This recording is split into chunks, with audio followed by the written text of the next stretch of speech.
Monday, 2019. Larry's with us, and we tried to get him linked in, and I could get him connected, but we had no sound. So we are, and that is my phone, volume not turned off yet, saying that we are live. So I'm turning that off, and Larry will take it away in just a minute. Okay. Take it away. Go ahead, Larry.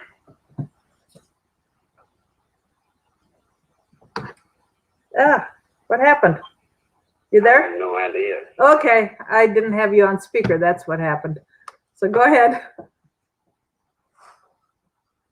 Well, it is Columbus Day, and depending on who's writing history anymore, whether he discovered America or he discovered Russia or whatever, matters not. It's hard to tell about holidays today. There is something fixing to happen that hopefully is going to have an effect on all of this madness having to do with whistleblowers and these sealed committee hearings. We were able to come up with some of the internal process documents from Nixon and from Clinton during their impeachment inquiries. And what is significant about these documents,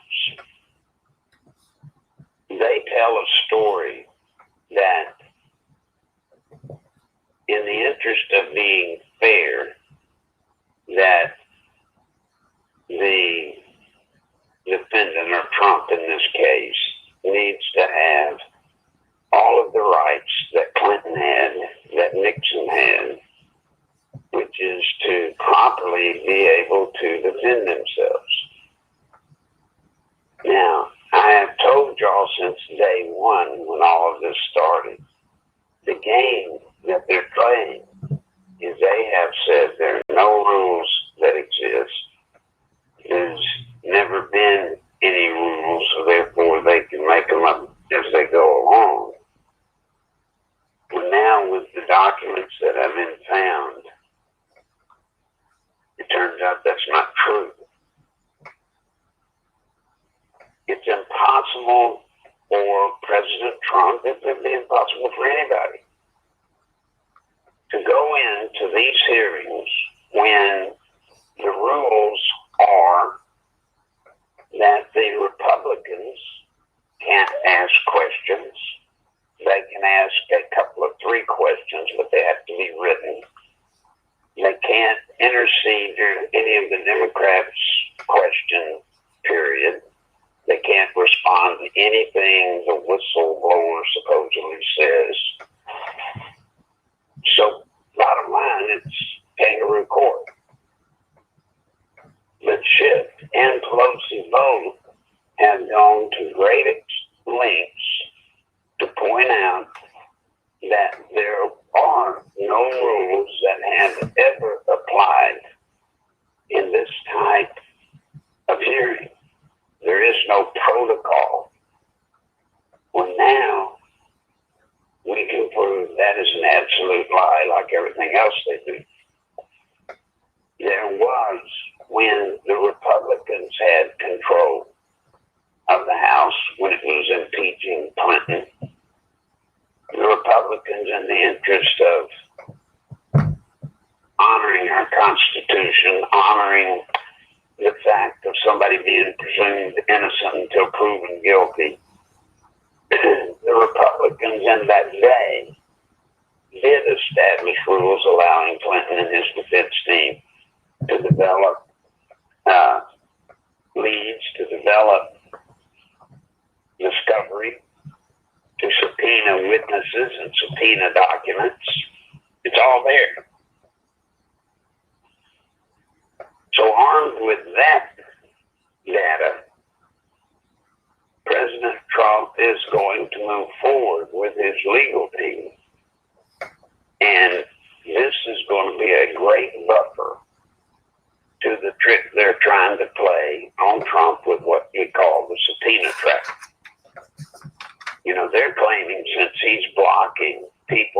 honoring or answering the subpoenas before these committees, that he's obstructing justice, and therefore that is impeachable. While the whistleblower hearsay, quote unquote, evidence is not impeachable. But armed with the documents proving that in the past protocol has been that the defendant gets to defend himself, gets to ask questions, gets to subpoena documents and people, armed with that, it will take the power away from any movement to impeach the president based off of obstruction of justice for him disavowing subpoenas and having people testify. There is no way today, folks, no way under the sun. President Trump should, when he can, he should never let any of his State Department people, of his personal staff, of his campaign staff, anybody having to do with him, he should never allow them to go before this committee under the present rules and conditions. It's a trap. You cannot win. He cannot win. It's illegal as hell. And he's got to stay out of there. And that's what he intends to do. So the big news today is the evidence has been found proving that in past impeachment inquiries that the defendant is allowed to basically defend himself. That's big, folks. That's big news. Now, it may not seem all of that exciting to you because it's a process development. But in the interest of bringing this entire case back to the realm of legal and law, this is huge. It's not sexy, but it's huge. So watch for that. You will start seeing people like Hannity, Levin, others. You will see them start touting this and bringing it out. Now, the bad news is, as always, the problem is going to be getting it to the masses. Getting this information out when CNN, MSNBC, ABC, CBS, and NBC, none of those people are going to let a word of it out. That's going to be bad. But we've got to do our job. You, all of you listening to me, you've got to do your job. You've got to tell people you talk to about this development. Please do your job. Tell people that you communicate with. And simply what you tell them is this: these closed door, sealed hearings that Schiff is having, which restricts any Republicans from being able to ask questions. It restricts the president's legal team from being able to subpoena counter witnesses. All of that is unlawful. And it's in violation of the Constitution. And then you tell them that in the Clinton, when the Republicans had control of the House, they abided by the rules which made the defendant have the ability to defend himself. In the Nixon impeachment inquiry, the Democrats had control, and they did it. They allowed, because it was only fair, to allow the defendant to be able to defend himself. Please pass that on. Nature Girl says Mark Levin has already been doing that analysis on past impeachments. Good. Good. Well, he will. You're going to see Hannity do it. I think you're going to see Solomon do it. As a matter of fact, I think some of the original documents John Solomon actually found and came up with. So yes, they are going to be pitching it. The problem again, they're pitching it to basically Trump's hard base. We've got to get it to Trump's soft base. Now, I heard something this weekend that was disturbing. And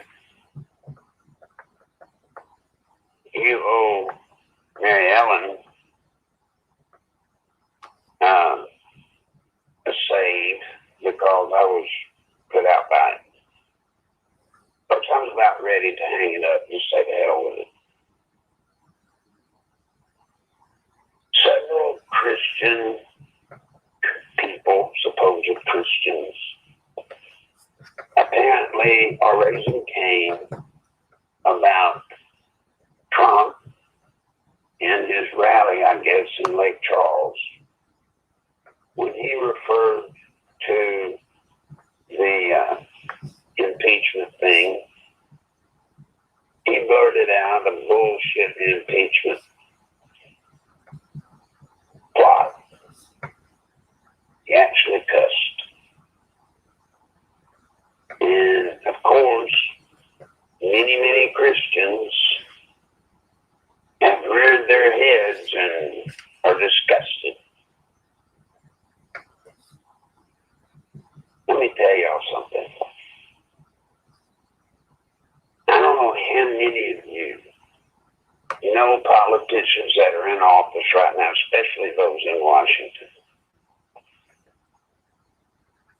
But you would not want to hear the language they use amongst themselves. It's shameful. Then, what's frustrating to me is to see them being interviewed and going before the public and acting like goody two-shoes and talking about this etiquette and, you know, how they don't use vulgarity or they don't this or they don't that. Folks, they do the trash mouth. One of the worst is Nancy Pelosi. She's one next to Hillary. She's the most trash mouth woman I've ever heard in my life. But they'll all come on camera and act like, gosh, they're holier than thou.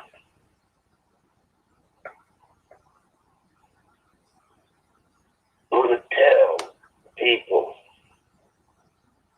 that run around claiming to be such Christians, I only wish I was half as perfect as they think they are. None of us, guys, none of us are perfect. None of us. And for me, it's refreshing.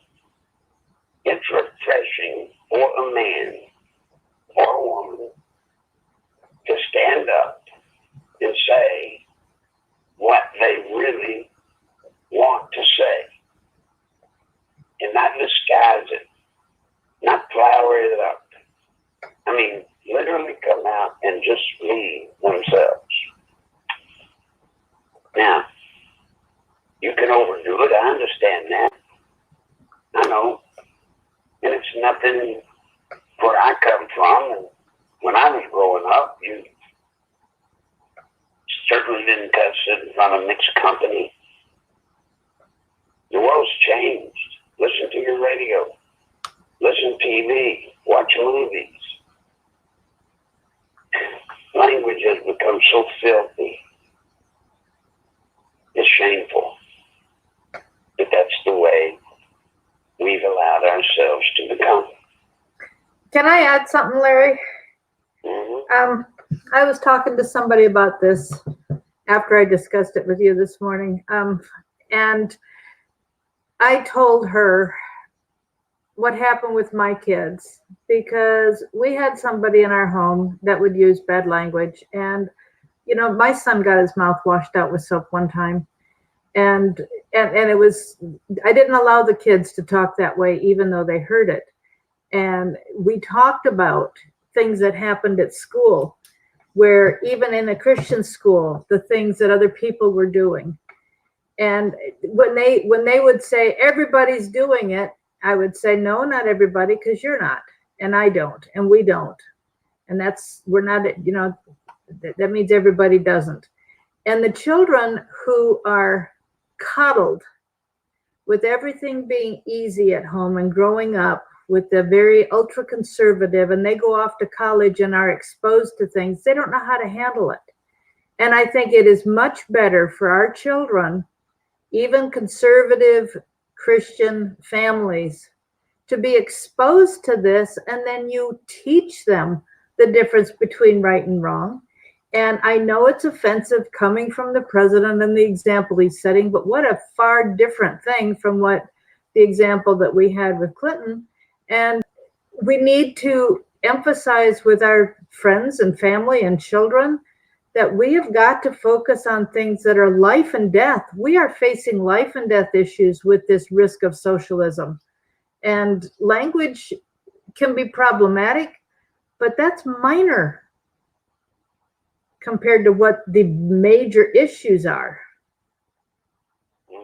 So I mean, I had to deal with this in my family, and that's how I dealt with it. And that's what I tried to explain last night on this conference call I was on, where this guy was really having quite a cow about the language that the president was using. But, you know, you've got to remember, our president's from New York, and the way they do things in New York is far different from, you know, everywhere else.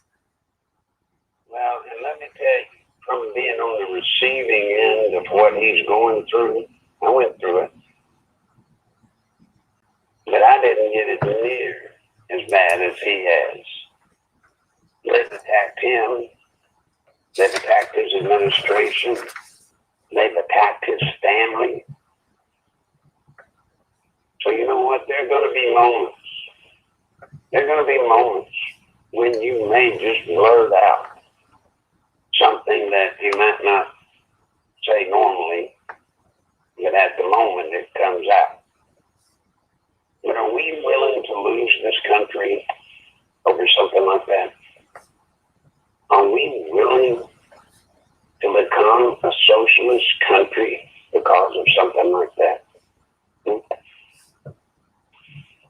I mean, that was why I told Mary Ellen I was ready to come on here today and tell y'all to hell with it.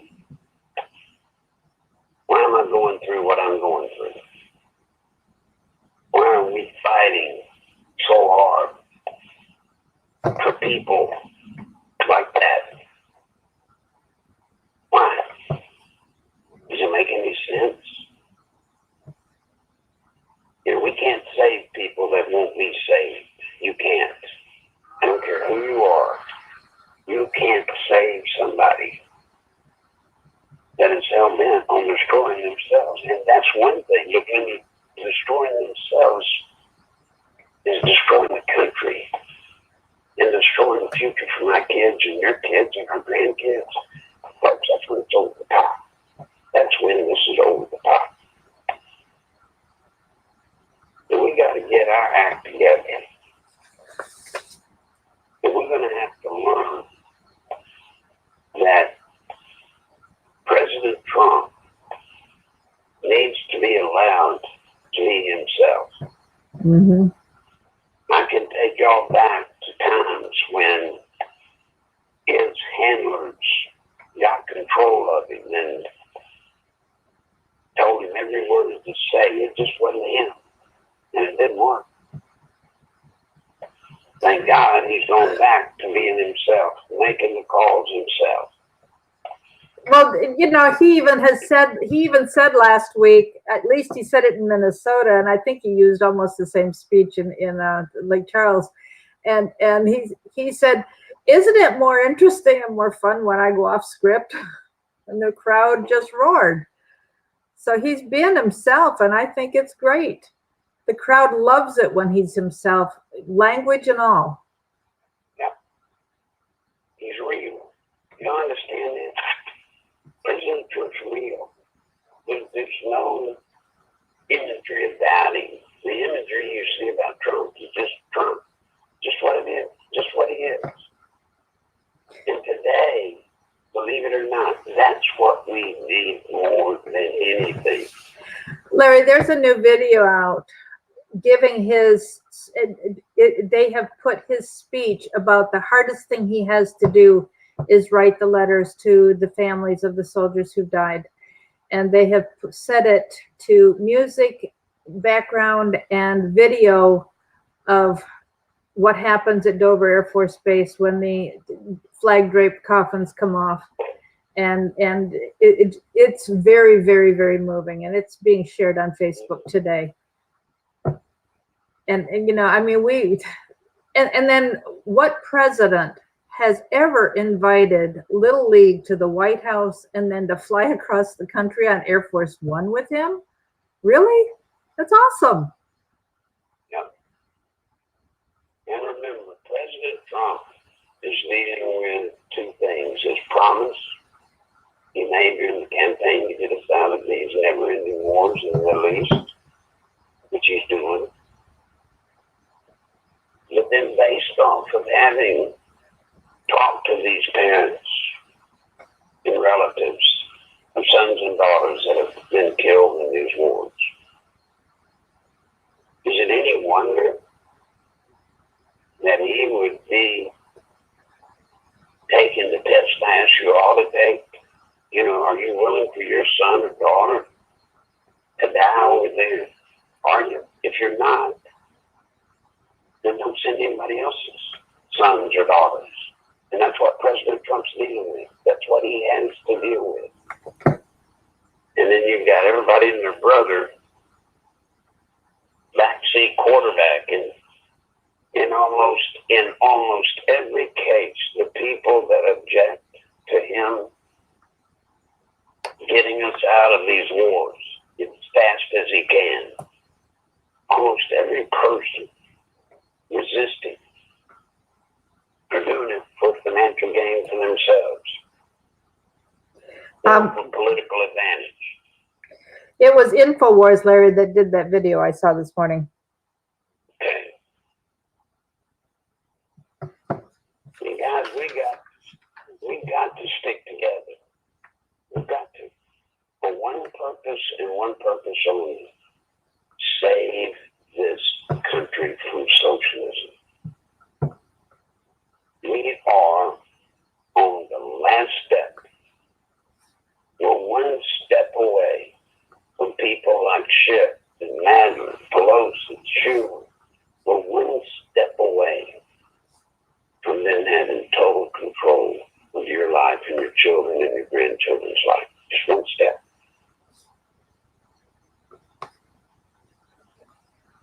So I think we need to back off nitpicking.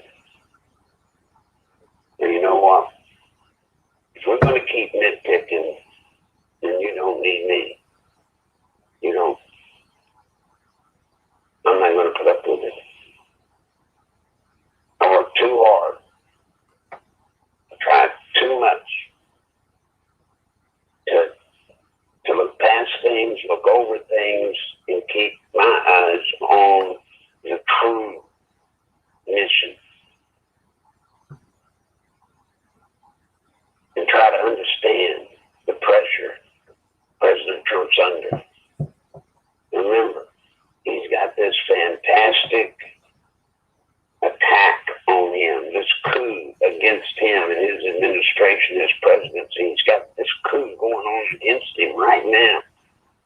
And yet, he's still dealing with matters of state. And I might say he's dealing with matters of state and succeeding, while at the same time, the Democrats and the Republicans, by the way, in Congress, they're not. They're not dealing with matters of state. They're not dealing with the things they were sent there to do. They're dealing with a political football to get rid of Trump so they can have it their way. Their way. But I swear to you all, I'll hang it up. I'll hang it up if this keeps going. Because I'm not going to fight the people that I'm trying to fight for. I'm not going to do it. I can't do it anymore. I can't do it. Now with that, if you've got questions, get them in.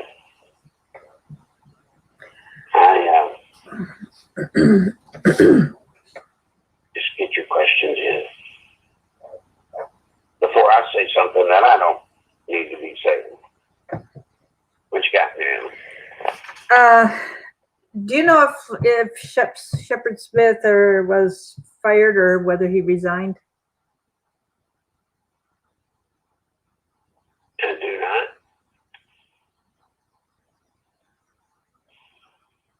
Are you telling this is news to me? I don't get to watch much Fox. Are you telling me he's gone from Fox?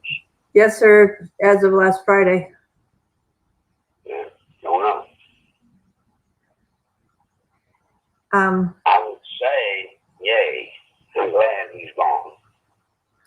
Project Veritas has come out with, they are coming out with a video. They went behind the scenes with CNN and got somebody at CNN to admit that they're working with and for the DNC. So that's coming out. So one question, we have a couple James on the call today, and one of them asked if Lindsey is just as bad as Paul Ryan in being against Trump. He can be. He can be. The only thing holding Lindsey Graham to be kind of one of us right now is he's in an election. If he didn't have an election that he was facing, he would probably be more in step with the most ardent anti-Trumper the Republican Party has. But he can't. He's got to stay the course. But he still cannot forego his sugar daddy, which is the military-industrial complex. He will not cross them. Do you think Mitt Romney is going to try and run as a third-party candidate to help knock Trump out? Very good chance of that. I am very worried about that. Romney is one person that would have enough financial support from the deep state that he could get in, and it would be his job to pull 6% of the old guard Republican vote to him away from Trump. And if he does, Trump loses.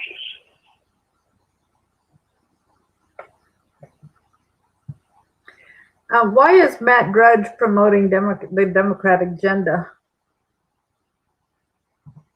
Well, once again, I don't see it, so I don't know exactly what you're alluding to that he is promoting in the Democratic agenda. The Matt Drudge that I know or have known would not do that.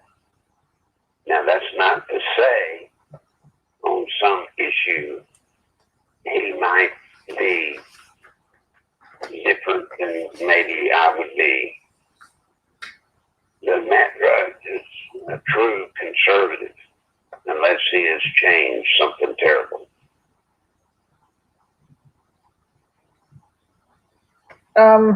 What do you think of Glenn Beck's support for Trump right now?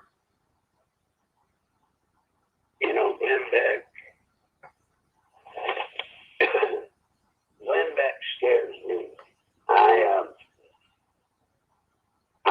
him grow. I saw him basically almost single-handedly create the Tea Party movement. You must give him credit for that. But then he kind of went crazy. And then he went nuts. And I don't know where he's at today. At times I think he's with Trump and with us. But then at other times, I'm not so sure anymore. But Lindbeck is another thing that we've talked about here. He enjoys being the brain trust for his audience. He wants to do the thinking for his audience. And that scares me. You know, here, it may not seem that way, but here I try to get y'all to stand on your own. I try to teach you how to evaluate things for yourself. Don't believe me. You know, I'm not Mr. Know-it-all. But there are people that want that power of twiddling their nose, twitching their nose, and having their followers just do anything they want. They love that power. And that scares me. In fact, what else? MW said Shep Smith got hired with a $10 million raise at CNN, so he quit. Okay. I can believe that. He can be. He's the perfect CNN person, for sure.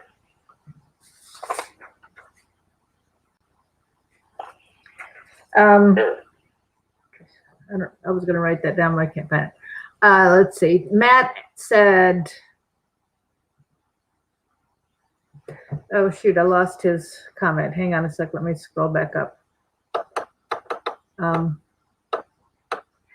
How important is it for Trump to pull third-party votes? How important is it for Trump to pull third-party votes? Yeah, in other words, to grab the independents. Ordinarily, it would be very important. This election's not going to be based off that. Remember what I've told you, this election's 50-50. There are not a lot of people undecided. They're either for or against Trump. Now, what can beat us? What can cause us to lose? There can be enough of the soft base that basically came over and voted for Trump in 2016 because they were voting against Hillary. So if they're given the option of Trump or one of the nutbag Democrats that are running, if there is a reasonably intelligent third-party candidate, they are liable to go vote that way. And reality says that any third party is most probably going to pull from Trump's soft base, not from the Democrat soft base. So third-party candidates you can put in the bank are going to hurt President Trump. And remember, the magic number is 6%. Either one person running as a third party and getting 6% of the national vote, or 10 people running and all of them together get 6% of the national vote. In either event, President Trump loses. Can you repeat that?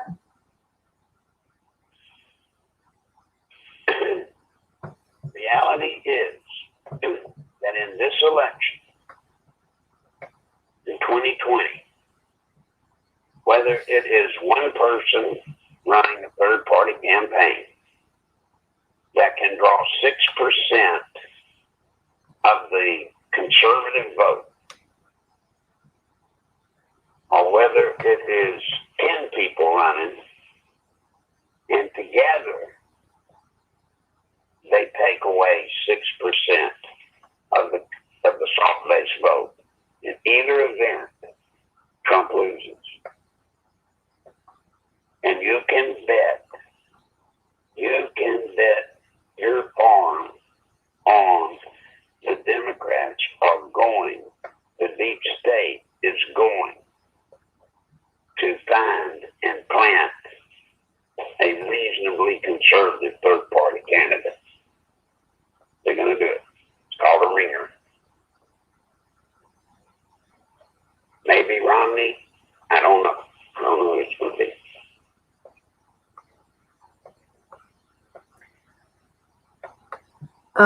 Can moderate Democrats be disenchanted by Biden corruption enough to make a difference at the polls? Not the opinion polls, but the election polls, I think. I don't think with the state of the media, the mainstream media, in the shape it's in,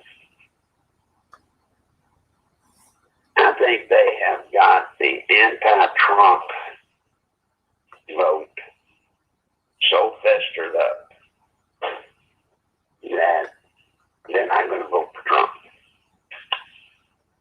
I just don't think. I think number one, I don't think Biden's going to get it. He's not going to be the nominee. That even if he is, and people are turned off by him, and all of this stuff somehow ends up hurting him, it will not make a difference because that soft-based Democrat vote is not going to Trump. Now, we do have a chance in that soft-based vote, if they get disillusioned, we win. How? If they just don't go vote. Remember, we can win that game. If they get disillusioned with the Democratic nominee and don't go vote, the same rule applies to them that applies to our soft base. If our soft base does not vote, they voted. They voted to defeat Trump. They voted to elect a Democrat. The same applies to the Democrat soft base. If they don't vote, if they don't turn out and vote, they did vote. They voted for Trump.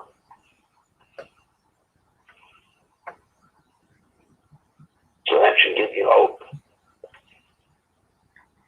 Do you know what's coming down the pipeline Friday with Bill Barr and so on when the FISA docs are released? I know what's coming down the pike.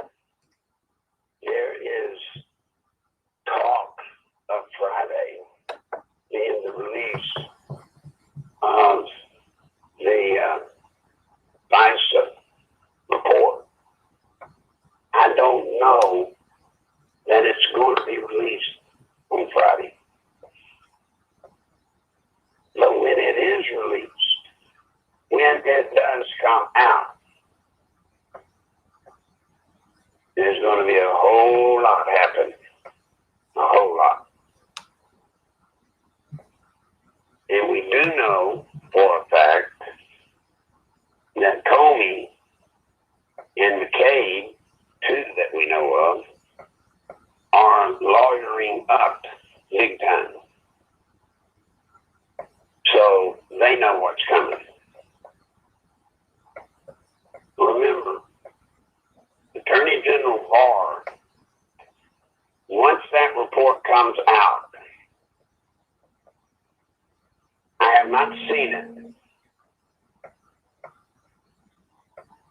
but I've talked to people that have. And depending on what Barr chooses to redact or not, if he chooses to open that report up, he will have no choice, none, except to at least impanel grand juries for Comey and McCabe. If not, go ahead and issue prosecution. But the date and time of it, folks, don't put a lot of stock in that yet. A lot has to be different. A lot is going on with that report. Trust me.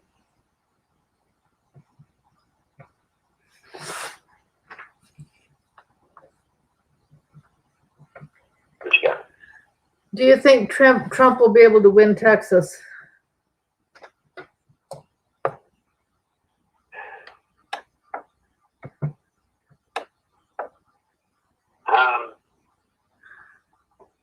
Possibly. It should be a for certain yes, but it's not. The Democrats are working hard to fire up and incite the Hispanic vote in Texas against Trump. Now we have things going on to try to counter that, such as the case with HAS, or Hispanics Against Socialism, that group that has been formed. And it's their commission, it's their job. They're going out and trying to make the Hispanic community understand that they left countries that were suffering from the oppression of socialism, communism, and they're trying to get the Hispanic population in Texas and everywhere actually, but especially in Texas, to understand why would you or your parents or your grandparents, whoever it was that risked everything to come to America to get away from socialism, why on earth would you vote to have it come here?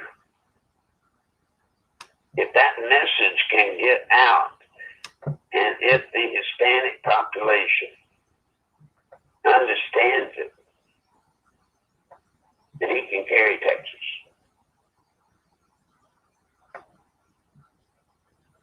But it's too early to say. Too early to say. Now, he's got a rally coming, I believe, in Dallas. And let's just wait and see.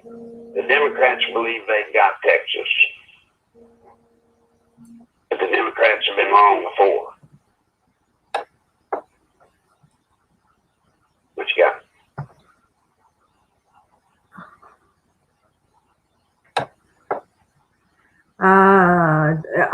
Who's paying for Omar's travels to Africa? Do not know. But I would assume we are. Yeah. I would, if I had to bet, I would say we, the American taxpayer, is paying for her junket to Africa. And by the way, you all heard poll run by Fox showing something like 55, 6, 7% of the people in America want Trump impeached. Now, the fact that it was a Fox poll, people believe it. Well, but 48% of them were Democrats. That 48% of the respondents were Democrats. Well, it's worse than that. Looking at the internals of that poll, 80% of the qualified respondents were considered Democrats or had a tendency to be a Democrat or to vote for Democratic principles. So is it any wonder that if that's canvas that your poll is going to come out like that. Think about it. Remember, polls are deceitful. Polls today are instruments of war. They're instruments of doom. They twist the polls to make them come out and make you and everybody else believe what they want you to believe. They are not snapshots in time as they are supposed to be.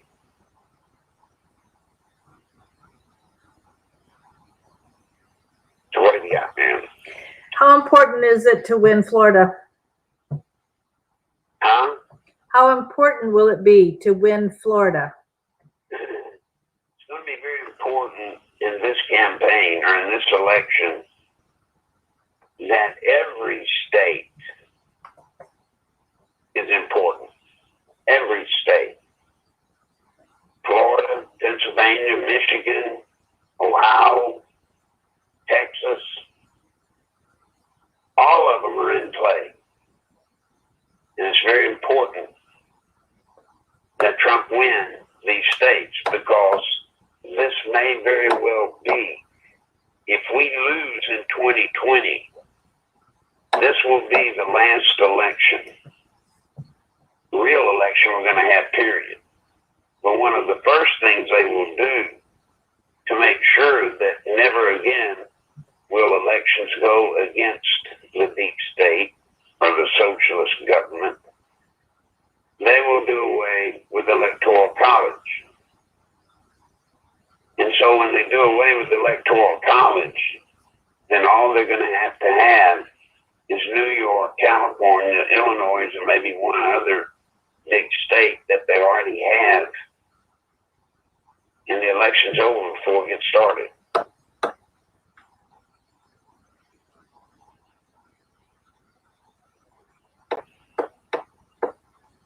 Oh, James suggests Trump needs to take advantage of his Catholic wife to help get the Hispanic vote. I agree. You know, the Hispanic community is strongly Catholic.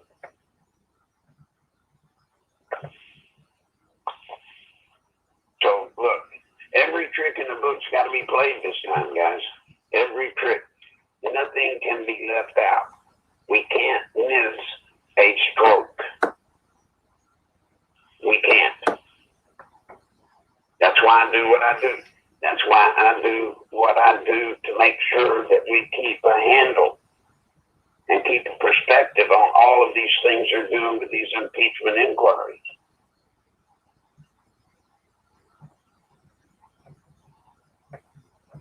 What else you got?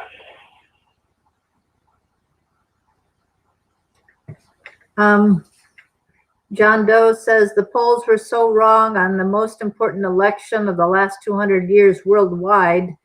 What makes you think suddenly they'll be right when they've been wrong so often? Good point. Yeah, and that's true. Do you think Biden?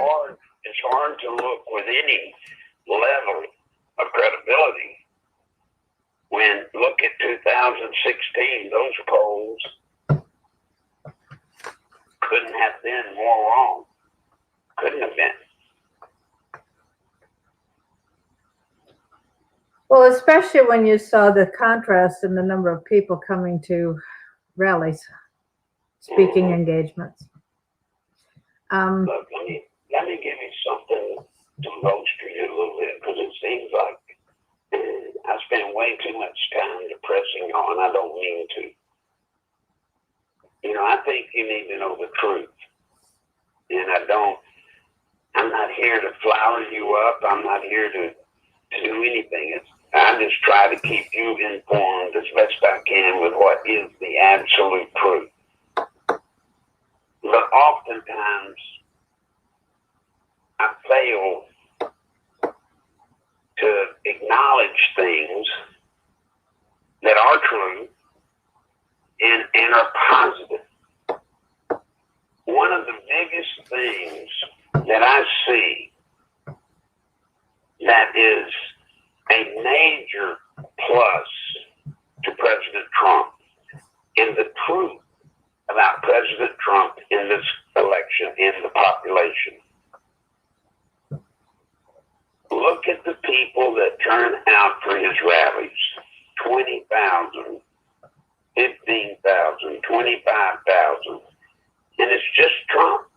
It's just Trump. He just comes out on stage and people show up in mass. Now the Democrats on the other side, what they're going to have to do to draw crowds anywhere near that size is they have to bring in rock bands. They have to bring in celebrities and stars to draw people to the event. Think about that. Or give college kids extra credit for their classes if they go. Right. Just think about what they did. And folks,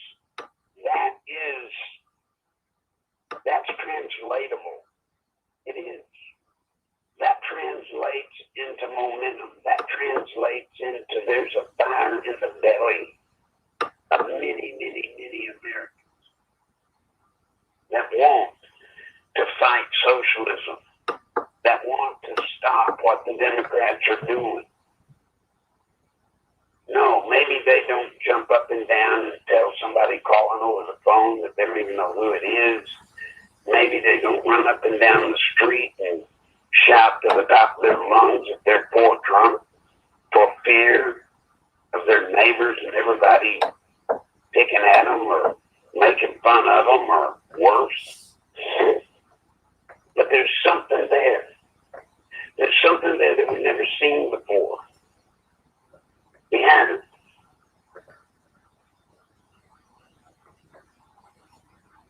That's good. And that means there's fire out there. Fire.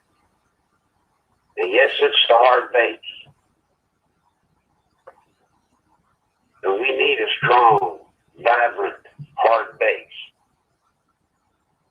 Because that helps generate and motivate the soft base. Mm-hmm. What you got? Why did Barr go to visit Murdoch? Don't know. If I did, I could not tell you. If Hunter Biden is apparently off the Chinese board he was on, is that an admission of guilt?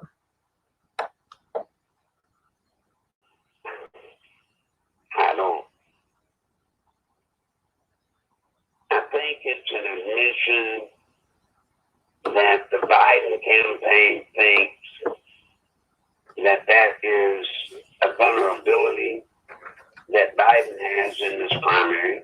So I'm sure the campaign convinced Biden to convince his son to get off the board so it does not hurt him in his election. Look, it's just a matter of time. It's just a matter of time until Bernie Sanders or Warren or somebody start coming after Biden in these debates and in their campaigns for this whole deal with Ukraine and China and Hunter Biden. I mean, do you think Tulsi Gabbard will take advantage of that this week at the Democratic debate? Could be. Could be. Now, it may be that Biden's campaign believes they're going to, and that's why they had him do what he did. But I don't know that it's as much an admission of guilt as it is trying to clean up a political liability that Biden just does not need right now. He's got enough trouble getting through this primary without it. Do you think the repercussions of the FISA report could derail the impeachment?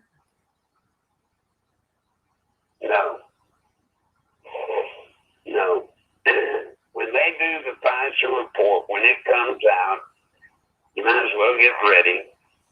Schiff and the Democrats, Pelosi, Schumer, they're going to all claim that it was rigged and that, it's just another example of Trump and his covering stuff up. They're going to say what's rigged? They're going to say when the Pfizer report comes out, and if it's bad for, say, Comey and McCabe and the coup, you can bet the Democrats are going to say that that's Trump. That's Trump using his power to make Barr do this kind of report to cover up and make Trump look like he's not guilty of anything when he really is. That's what the Democrats say. Yeah, good grief. Here's a good comment, Larry. Pastor Roach says, the Fox poll is a good thing. If 80% of the people polled were Democrats and only 56% of them support impeachment. So there's a divide there. Right. That's exactly right. I'm telling you, there's something, I can't put my finger on it, but there's something out there, guys. Y'all know it. You're a part of it. You sense it. There's something out there. Now, the Democrats, Antifa, they know it's out there too. And it's their job. They're going to do everything they can to try and draw our side into violence. They need it. And they're going to do whatever they got to do to make it look like Trump is causing violence. So get ready for it. It's coming. Well, they're already saying he's causing violence. Well, I know, but they're gonna have some event. It's coming. Some event. It's some rally he's got or something, just like you saw in Minnesota or wherever it was, where they had all these people show up. I'm telling you, it's just a matter of time until they fake a fight scene between Trump people and the poor, liberals that are just trying to, save their country from global warming. It's coming. Do you think Hillary will accept vice president with anybody? No. I don't think anybody will offer to her. Well, I understand Elizabeth Warren's already said no way. Look, if you did win the Democratic Party primary and you want to have a shot at beating President Trump, and I'm talking about just a shot at beating him, the worst thing you could do on earth would bring Hillary into the ticket. That would be the kiss of death. I wish you would. I wish somebody would. But they won't. Not that stupid. Might be kiss of death in more than one way. Plus, remember, the hierarchy inside the party blame Hillary for them not being in power right now. They want no part of Hillary. That's why Hillary's doing what she's doing. She's out trying to be relevant. Bill Clinton wasn't sick. He would be out trying to be relevant. Apparently, he's so sick, suffering from dementia or AIDS or too many years of drugs, where he can't be put in front of the people anymore.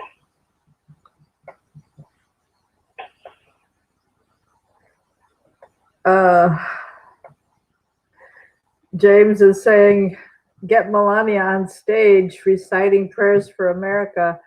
She'll help get the women's vote, the Hispanic vote, and the foreigners vote. The immigrants vote. Mhm.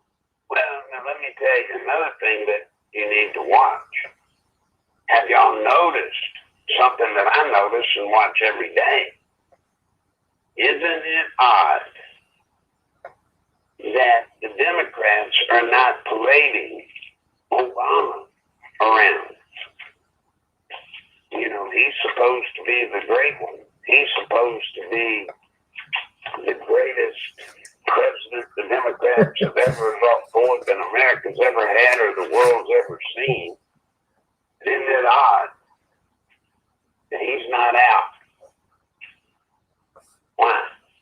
Well, they not got him out. Well, I think the word's getting around that he was behind this coup. Well, that's one of the reasons he's not going out, because he sticks his head up and he'll be drawn into it. But he's going to be drawn into it anyway. Trust me. Barr's going to draw him into it.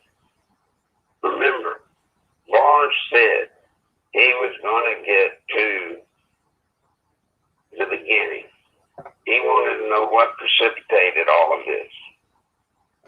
And that all came from Barack Hussein Obama signing a letter to Brennan and Clapper, ordering them to open the counterintelligence investigation into the Trump campaign.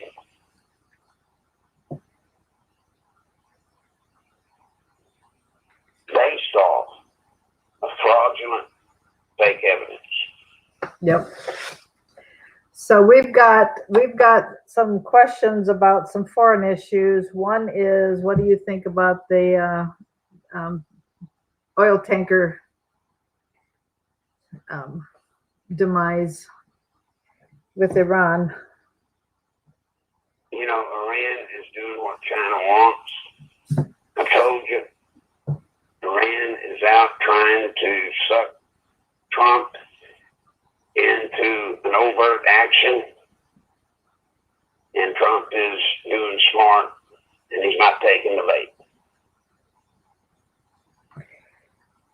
And we're not hearing a whole lot right now about Venezuela, but I understand Lenin Moreno is the leader of Ecuador. How are they on the falling into socialism themselves? I don't know. I haven't been keeping up with that. The reason you haven't been hearing about Venezuela, by the way, is the mainstream media, in cooperation with the Democrats, they don't want us bringing out what's going on in Venezuela. That's why Venezuela's gone dark. They don't want people in America to know what's going on in Venezuela, because that's proof that socialism is bad, and they don't want it out. All right, guys, we're out of time. Yep. But I need your help today. I really do. Big time. And I don't know what I can do. I don't know what I can say. But I need your help desperately, all of you. Can you please dig in with someone else? Please. It's important.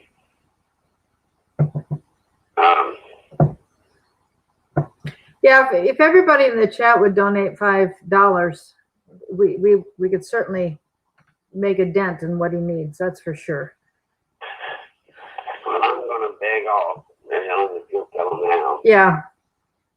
I need to save my voice as much as I can. I've got another call to get on. Needing to go home. Yeah, I just put in his your PayPal account. Thanks, Larry. I'm gonna hang up and I'll stay on with a little bit. Okay. right. All right, bye. Thank you all. See ya. So his PayPal account is Nichols Live. Well, I don't know if I even had the microphone on the whole show. I'm sorry. Nichols Live at AOL.com. Nichols Live at AOL.com is his PayPal account. On NicholsLive.com, the website, there's a link to his PayPal, Nichols Live at AOL.com. There is also his address, 58 Kensington Drive, Conway, Arkansas, 72034. That's 58 Kensington Drive, Conway, Arkansas, 72034. You guys, if we could all pitch in, whether it be $1, $5, my phone number is also on the website. I'm going to put that in here too right now. I have to do it from my cell phone. Call me if you can't do, change the number. Call me if you can't do PayPal. If you don't want to mail cash. Larry cannot cash a check. So if you need to send a check, you'll have to do that through me. I need to check if, I don't think I have any money left in the account right now that I could use to forward anything to Larry, unless it's a really small amount. I'll do something myself because it needs to be done. Yeah, if everybody could do $1, $2, $5, we need to get him some help because, folks, he keeps going with encouragement when he gets his treatment. If he doesn't get what he needs medically every day, and he has to go in and get it by a shot, he gets a lot of his nutrition in the hospital. He ends up, throwing up real hard. He said that last Friday that he had to get off because he was getting ready to throw up. Then he ends up dehydrating, and they have to rehydrate him, and then that causes a lot of throwing up too. It's kind of a vicious cycle. So he needs whatever help he can get, because staying right when he gets too far behind. I don't know if any of you have migraines or other kinds of pain issues. When you're on pain medication, if you can stay ahead of the game and get your meds on time the way they're supposed to be dispensed, you can cope with the pain. If the pain gets away from you, it is really hard to play catch up. And so anything you can do to help with that would be greatly appreciated. Thanks, Cindy. If you need to send a check, use my cell phone number there and send a text to me, and I'll help you figure out. I'll give you my address to send a check. I don't want to post that publicly, but I'll do it if you're ready to mail something. Or there are other ways. If you're going to send enough, we can use Western Union, but we have to know who to send it to, and so that takes some figuring out to get that worked out. He does oxygen therapy from time to time, Michelle. Yes, that's a good idea. He has no tumors right now at all. He is dealing with issues that are similar to COPD. Dippity-doo, that's where he is. His lung capacity is really fabulous compared to where it's been for years and years. He did a stem cell therapy that had a 95% cure rate, and it has made a huge difference in his lung capacity. One was functioning at 20%, it's up to 60%. One was functioning at 60, and it's up to 80. That's the last I heard. I don't know where it is right now. He is pushing himself so hard right now because of all that's going on in DC. It is just, he does hyperbaric, yeah. What's going on in DC has him just absolutely freaking out, and he's working with whoever he works with. I know he works with a lot of different people in a lot of different ways. I have no clue. He's not allowed to tell me. I don't want to know because I don't want to be responsible with the knowledge, so nobody can come after me and ask me questions if I don't know. So Somebody asked about Q. Every time I have listened to what Q has said, I have asked Larry about it. And everything I have asked about, Larry said there's just no way that that's what's going on. Kamala Harris is using Hillary's campaign people. The Progressive Council has not decided. Now the Progressive Council has decided that they are not going to run Biden. They will not run Bernie. They haven't decided who they're going to go with. Larry doesn't think it's going to be Kamala Harris, but who knows? I hear Tom Steyer, he's in Congress. He's throwing his hat in the ring in a couple days. I don't know how I got on a mailing list for him. Maybe I didn't realize he was a Democrat and responded to something I saw on Facebook or something. I don't know. But yeah, it's pretty, I don't know how he'd do. Let's see, there were a couple other questions that I saved.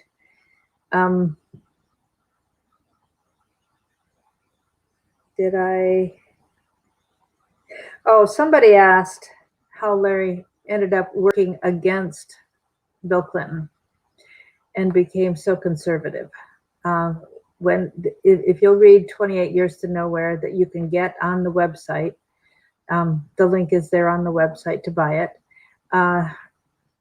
When he found out, he knew Bill Clinton used cocaine, but when he found out that Clinton was part of the drug running through Mena, Arkansas, because he didn't realize what was going on in Mena when he was working with Bill Clinton. He was Clinton's handler when he was governor. He was working very closely with him. That's how he knows so much about the Progressive Council, because he used to go to the Progressive Council meetings with Bill Clinton. Yes, Larry does need us. Gloria, thank you for what you're doing.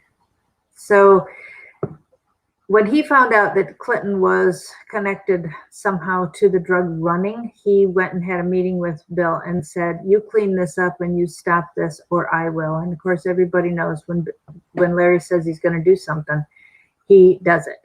And so that's when they parted ways, because before Larry even got home, which is half an hour from the governor's mansion, before he even got home, Clinton already had on the news that Larry had been working with the Contras and making phone calls on tax dollar money, Arkansas taxes money, and so on.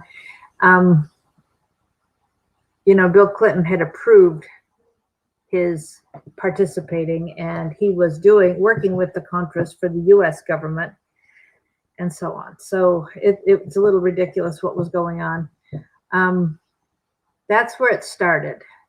I'm not sure exactly how soon after he started working against Trump and was being threatened with all kinds of lawsuits, they did the smear campaign against Larry to destroy his character and destroy his family quite successfully.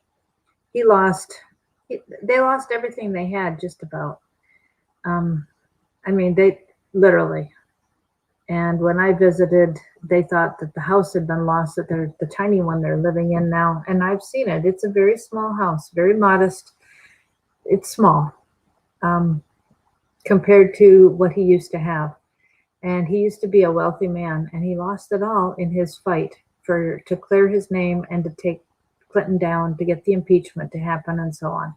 At some point, Pastor Ernie Sanders, I'm guessing on that, Pastor Ernie Sanders led Larry to the Lord. That I know.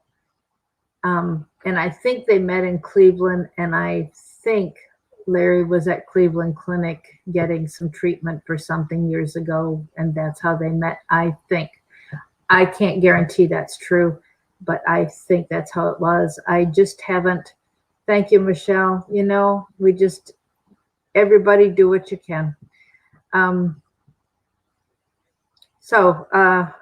Somebody asked about, did Larry convert? Did he become a Christian? Yes.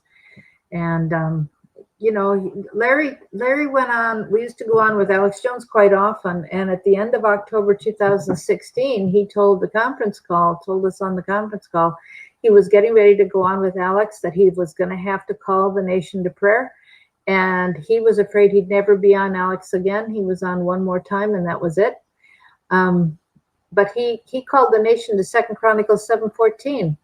If my people who are called by my name will humble themselves and pray and seek my face and turn from their wicked ways, God said, then I will hear from heaven, forgive their sins and heal their land. So Larry actually, I think, owned one of the largest recording studios. I think it was the second largest in Nashville, and he had to sell it and get rid of it in order to pay legal bills in what they were doing to smear him, to keep him from working to get Bill Clinton impeached.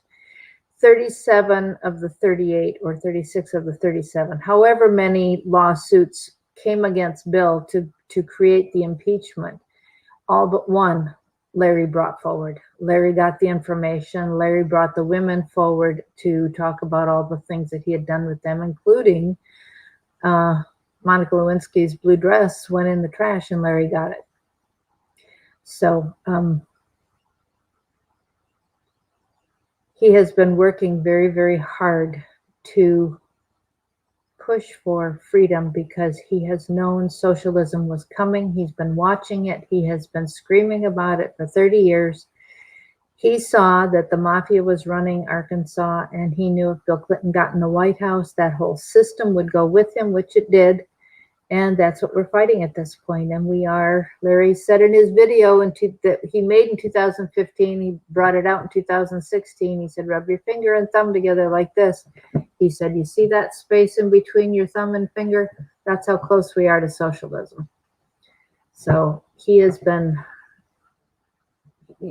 I just have never seen anybody work as hard as Larry does, especially given how he's doing.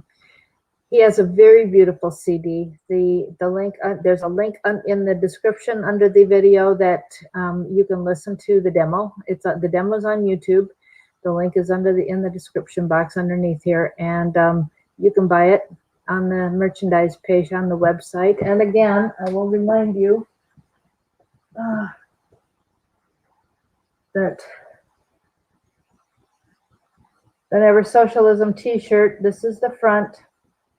And I'm sorry, it's kind of crooked. I'm just doing the best I can here. The color's showing up. And that's the back. So it's big on the back. And for those of you who are still here, because it says Larry's Army, so I made Larry a blanket out of the desert and forest camo colors. So that's finally done. It was supposed to have been for his birthday in July, and I guess it's for Christmas now. But anyhow, buy Larry's CD. It's $20, I think, plus shipping. And his book is, I can't remember. I don't know if it's $26 or if it's more than that. I can't remember how much it is. His autobiography will tell you. It describes the fight, how he ended up working with Bill Clinton, how he left Bill Clinton, and the years of what it cost him, what it cost his family. And it goes up through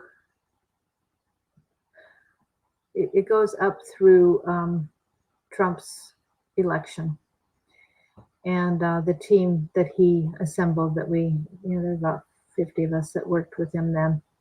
So if you want to join us for prayer tonight, the link to the phone number for the conference call at 8 Central is in the description box below.